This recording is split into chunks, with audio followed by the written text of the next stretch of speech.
यहाँ बास पाइन्छ? कुन्नी आमासँग सोध्नुपर्छ।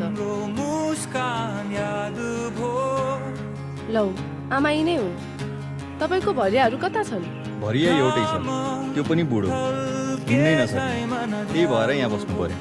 नत्र आज चितलाङ पुगेर बस्ने विचार गरेको थिएँ।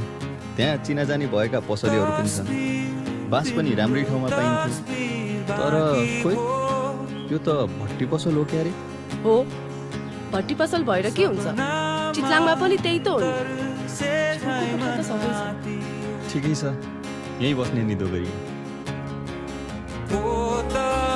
भट्टी पसल बाहिरी आवरण मैलो र दरिद्रताको विज्ञापन भए पनि यसको अनुहार नराम्रो छ।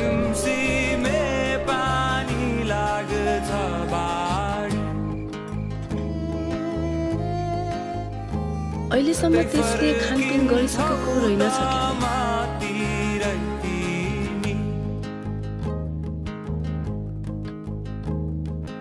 आजले हिजो बिर्से झै बिर्सिने हौ कि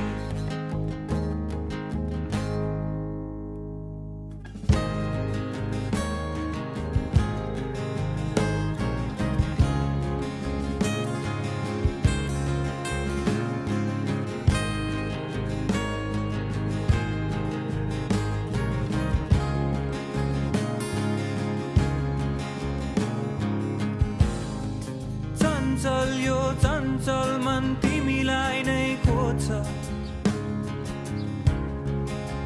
हिँडे है, 15 दिनमा फर्किनु पर्छ। भेट्दैन जब नि याद खोतल्छ।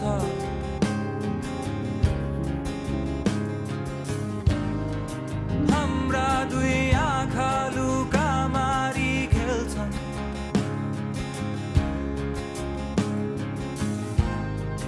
जुनले घाम नचिने झै चिन्दैनन्।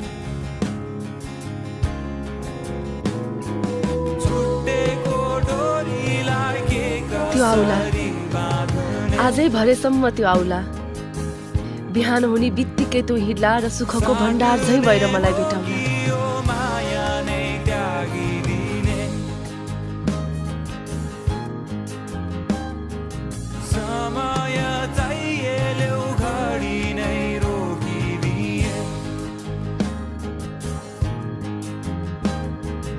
आजले हिजो बिर्से त्यो झै बिर्सिने फेरि फर्कला? हौ कि